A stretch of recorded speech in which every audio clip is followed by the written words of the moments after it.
It's February 14th, which is Valentine's Day, so I hope it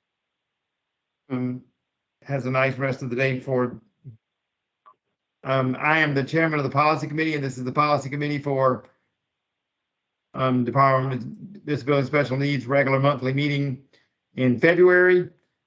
You will notice we didn't have a meeting in December or January. There was some issues with getting things ready for us to do that in January, and we decided, as y'all know, to take December off, and so schedule in February. And I'm going to ask that Lori, if she doesn't mind, would do the statement of announcement for us, please. Okay. A meeting notice announcing the date, time, and place of the February 14th, 2023 Policy Committee meeting was distributed February 10th, 2023 to appropriate media and other groups or individuals who have requested notification. The announcement and agenda were posted at the Department of Disabilities and Special Needs Central Administrative Office and on the website. The public has been notified that accommodations such as interpreter, mobility assistance, or other assistance will be provided to individuals with disabilities and special needs if requested in advance. Thank you, ma'am. The next item on the agenda is the invocation, which I'll give. Dear Lord, let us pray. Dear Lord, thank you for allowing us to be here and to disabilities in some small way through the Policy Committee for Department of Disabilities and Special Needs. We would ask that you would give us the guidance and direction that we would need in order to best serve those with disabilities, and to encourage all those providers to put the people that we serve first, and to do the best they can for each of those people that we serve, and that we are thankful to be a part of being a help to them. We ask that you would be with us throughout this day and keep us in Jesus' name I pray, amen. Amen. So that's that. And then the next item on the agenda is the adoption of the agenda.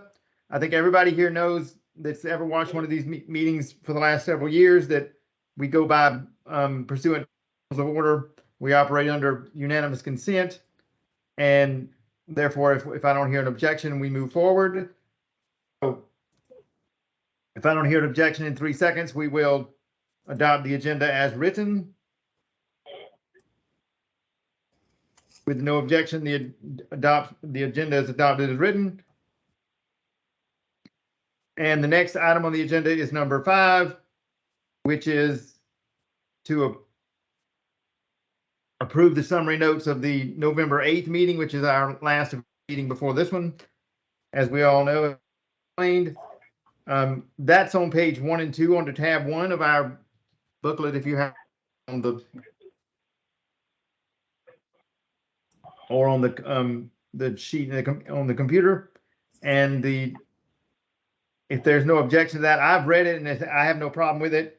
If I don't hear an objection in 2 seconds, we're going to move forward and approve that.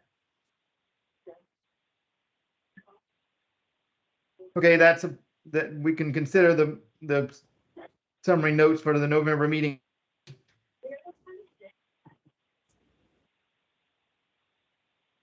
as written. The next item on the agenda is under tab 2 of our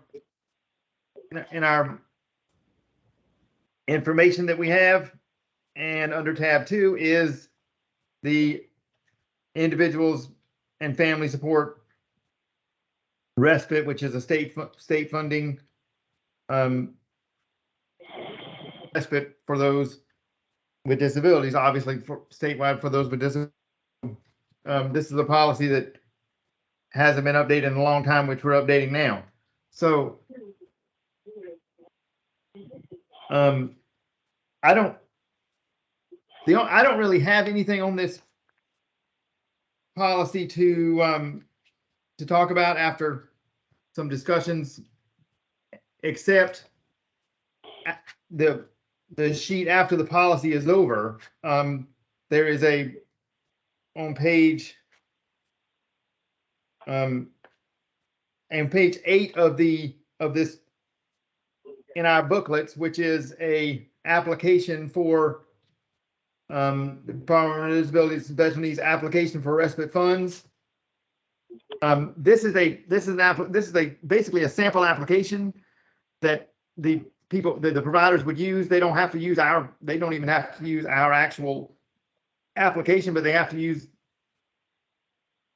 encompass everything on it that we have on ours, on this one that we're approving here. And the only thing on it that I thought was confusing that I want to consider changing is on page 8 at the top. It says is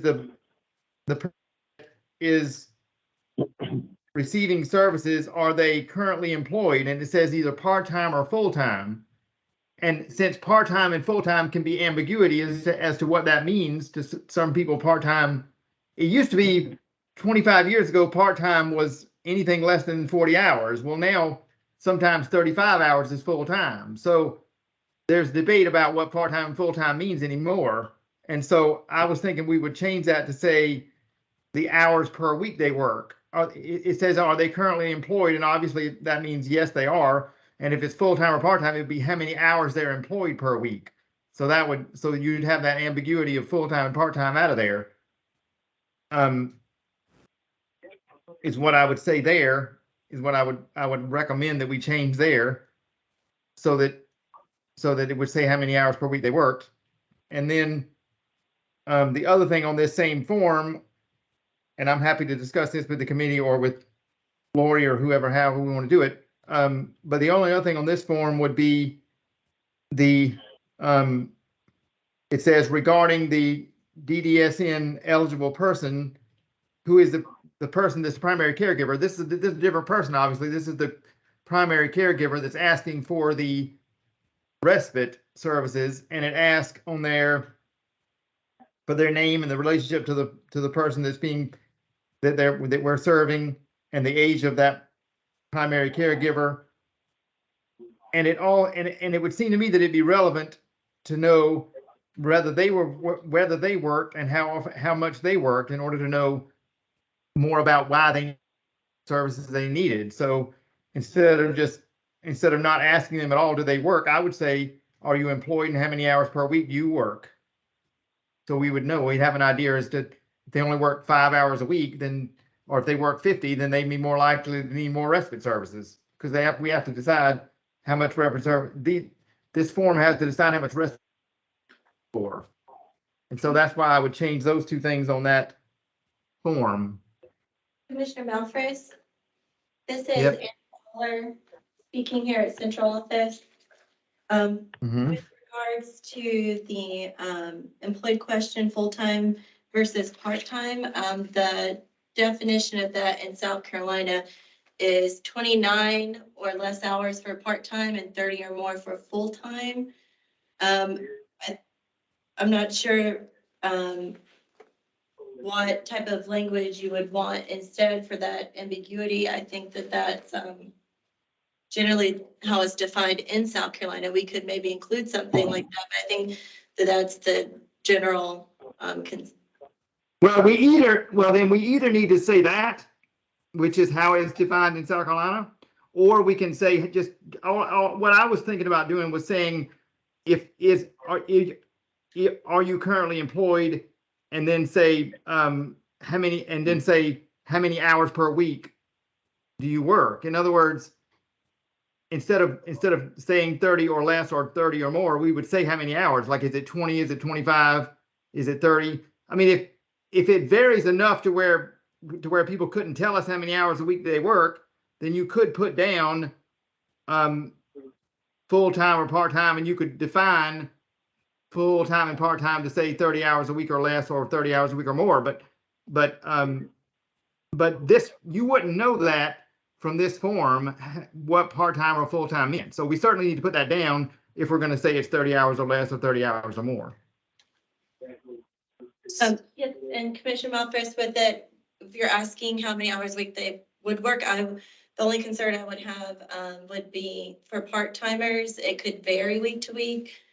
So we could certainly add language where it says part-time on average 29 or less hours a week, just to clarify that for individuals. But if they're working part-time, it could be 24 one week, 25 one week. I understand what you're saying. You're probably right. You probably should have a instead of the actual number, because it does vary. But we do need, I really believe we need to put what part-time and full-time mean. 30 hours a week or less is part-time, 30 hours a week or more is full-time. Yes, Commissioner, we can add that clarifying language. Okay. Yeah, well, we'll be glad to add that to the form. We'll tweak it a little bit. I kind of get where you're going, so we'll try to put something in there.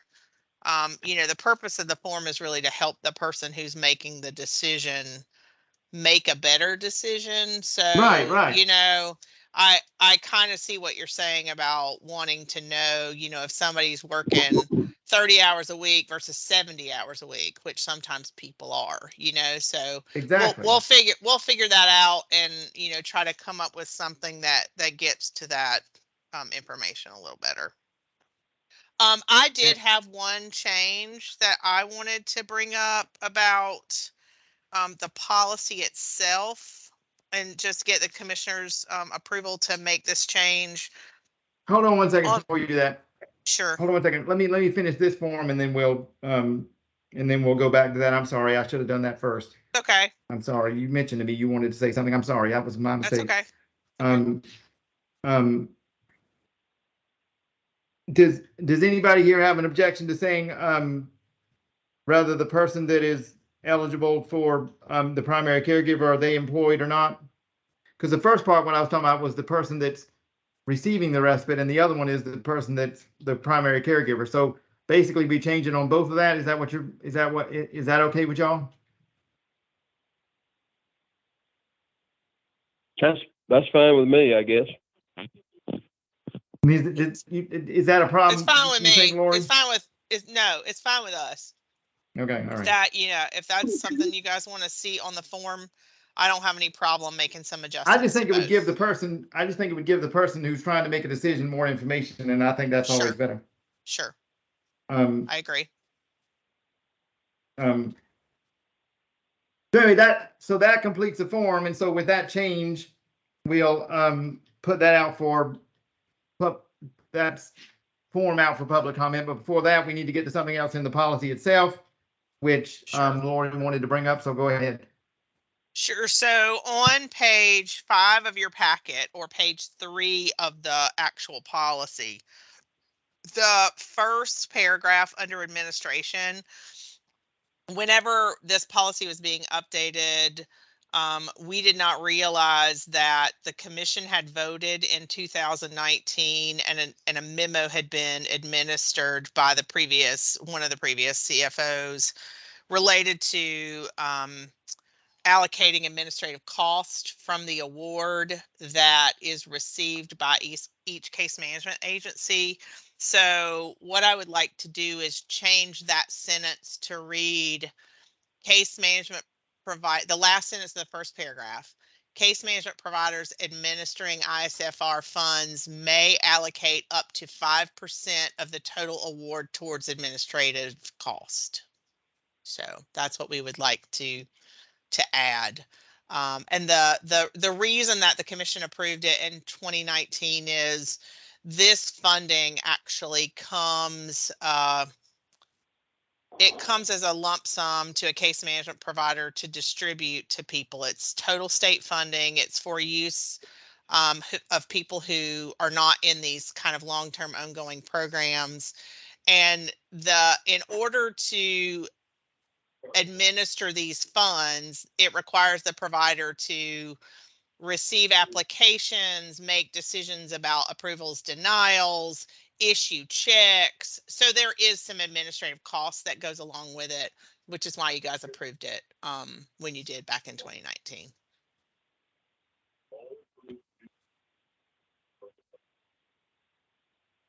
Yeah, I understand why the commission did. There's only just for the record, there's only one person who's still on the commission that was here in 2019. So, Gotcha. just for the record. Okay. But I don't think today if we did it again. So, I can't imagine we would. So, because there are administrative costs, like you say. So is there any other changes we need to consider for this policy?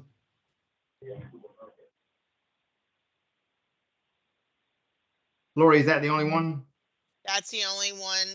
And you know, obviously it's going to go out for public comment, but I just wanted to clarify that before it goes out for public comment so that providers don't spend a bunch of time, you know, trying to justify it, because we get it. It was just an oversight. Okay. Okay, well, with that, then, obviously, public comment, and we'll go from there to see if there's any public comment that is relevant to changing, and if so, we'll work on it from there. If not, we won't. We'll move on to having it approved at the next meeting after the public comment's over. We'll see. I actually think if there's anything for public comment that we need to discuss, we can certainly do it at the next meeting, because at the next policy meeting, because that'll be before the next regular meeting. We could have it all straight before. So that wouldn't be a problem anyway. If we have anything for if public comment says anything, we can look at it again at our next meeting. Or anything relevant. With that, with the changes that we have discussed, unless there's an objection, I'm going to ask that we approve this policy. Obviously, this is the time anybody on the committee wants to say anything they need to, but otherwise, we will approve this policy if I don't hear anything else in about 3 seconds or so. Approve it to go out to public comment again. Okay, I've heard nothing. So the next item on the agenda, next policy is 73801DD, and that is discharge planning for individuals with disabilities to intermediate care facilities and enrolling in homes and community-based services. And I'm sorry, I didn't say a minute ago, the one we just approved was 73401DD. I didn't give the number, but it was 73401. So now we're moving on to 73801DD. And the only thing I have on this policy is,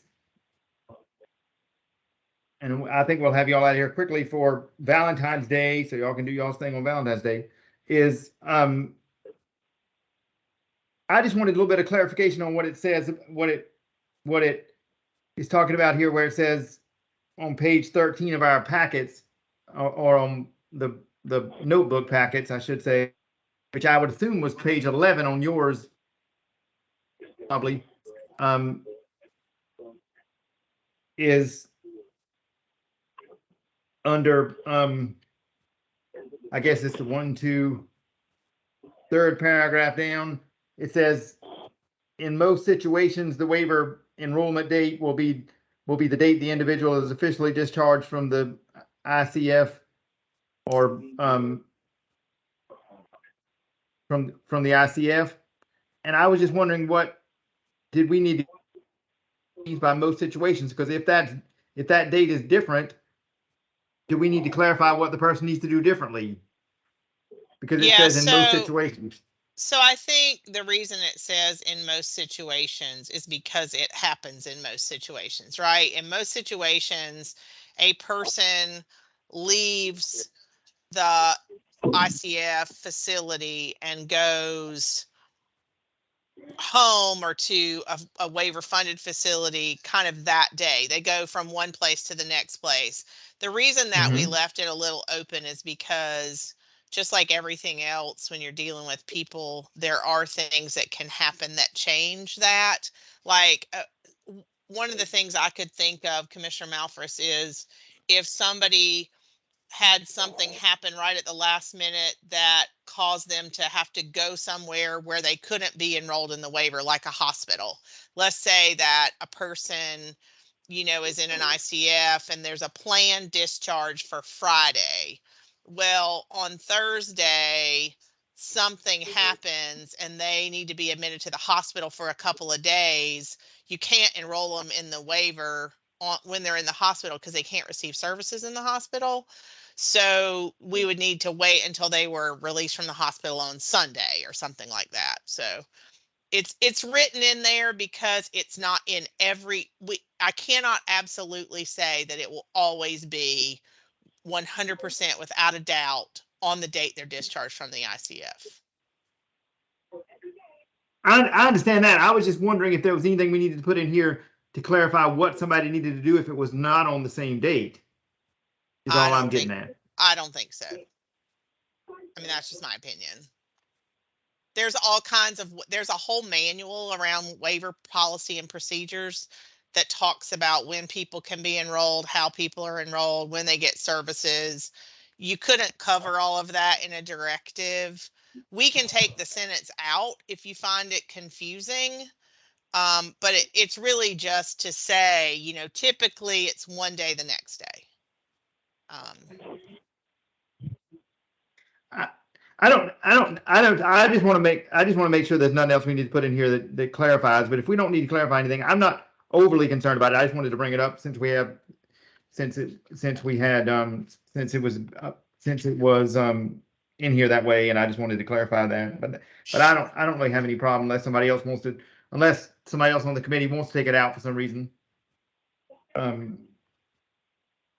The only other thing I was going to add or say about this policy is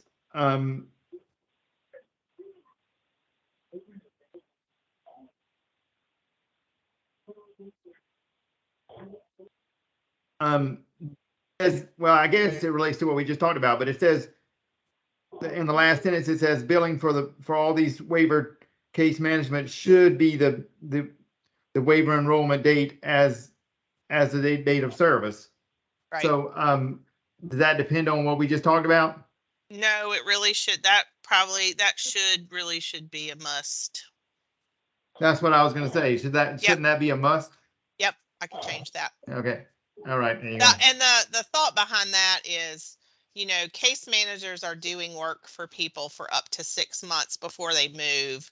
You can't bill a waiver service until the person is enrolled, right? So basically the case manager is doing work for 6 months and saving up like the work that they're doing.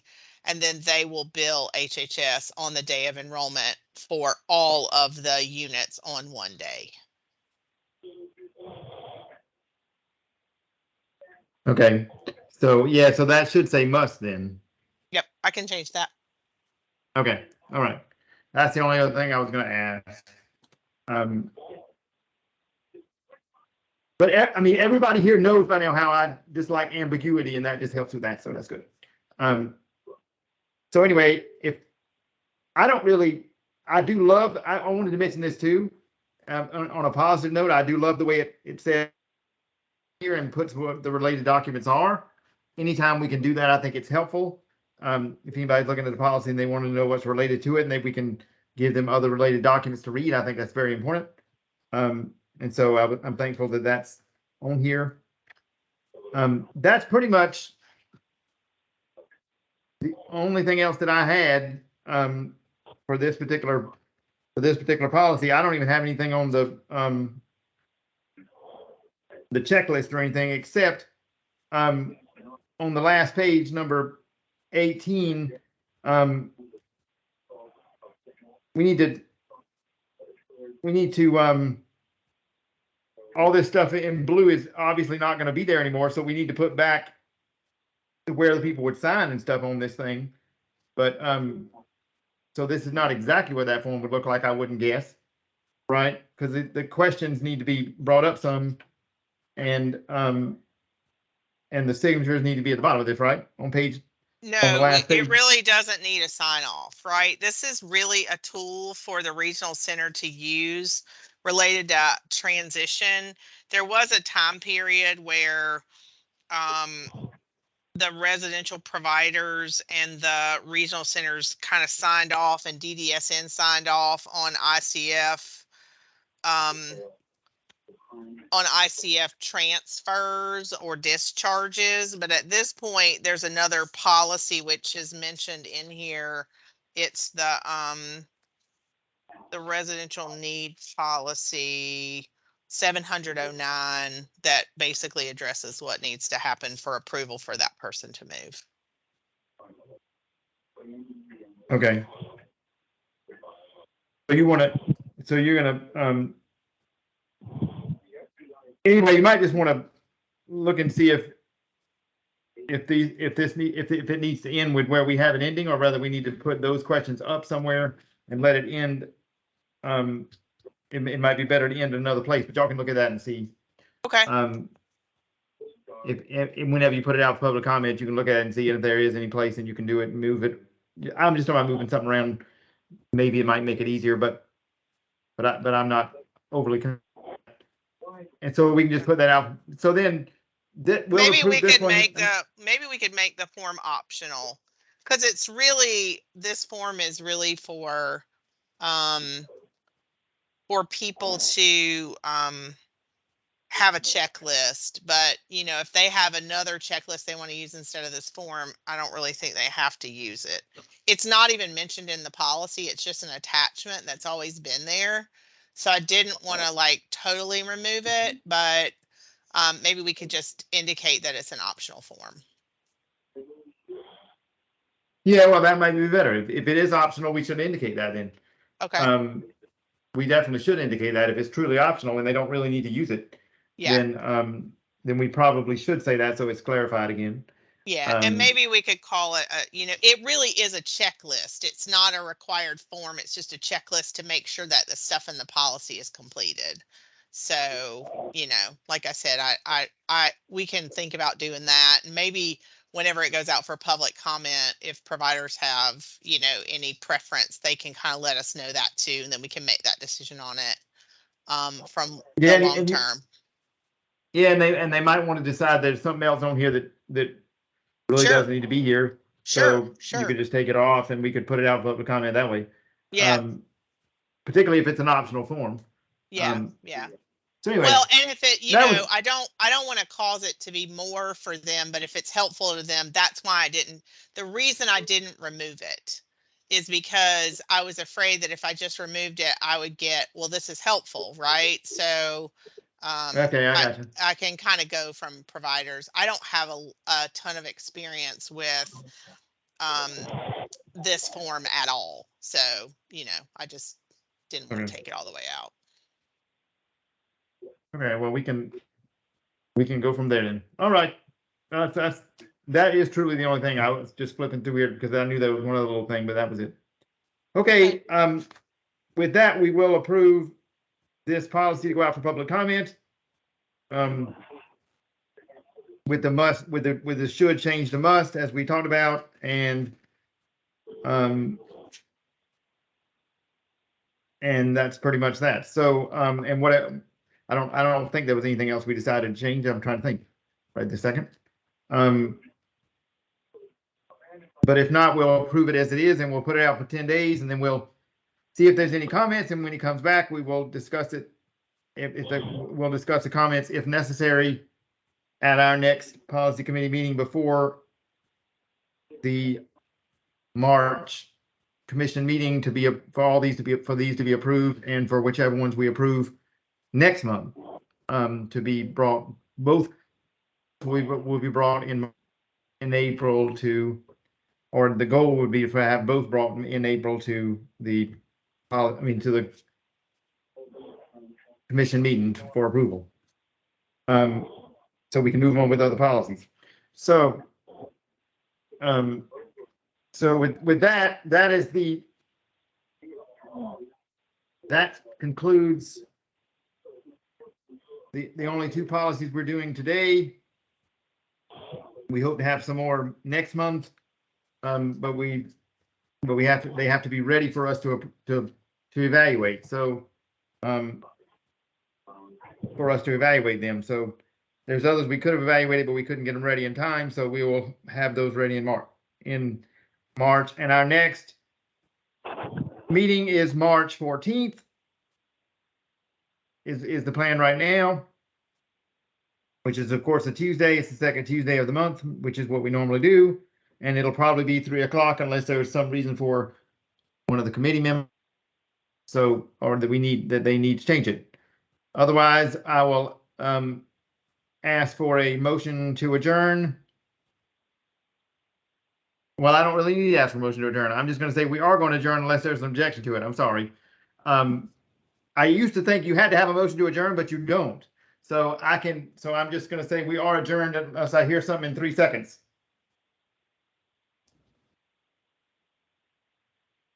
Happy Valentine's Day to all. Thank you. Thank you, Barry. Have a good Happy night. Valentine's Day. Happy Valentine's To Day, you too. everybody. Yes. Have a good day, Dave. All right, See you y'all later. too.